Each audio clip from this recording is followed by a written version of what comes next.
عمرن اگر میدونستی که خودت توی خونه بدون هزینه با چند تا چوب بستنی میتونی یه همچین استند گل خوشگلی رو بسازی.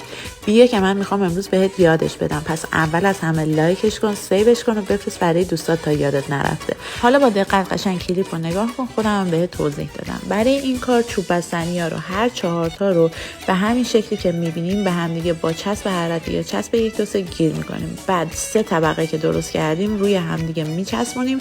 برای کفی استند هم 5 تا چوب بستنی کنار هم قرار میدیم و میچسبونیم. بعد از اون یه برگه آچار برمی‌دارین، یه شیسری مرتب به اندازه هر چوب بستنیتون میکشین و چوب بستنی ها رو برای مرتب شدن روی اون میذارین و با هم دیگه چسب میکنین.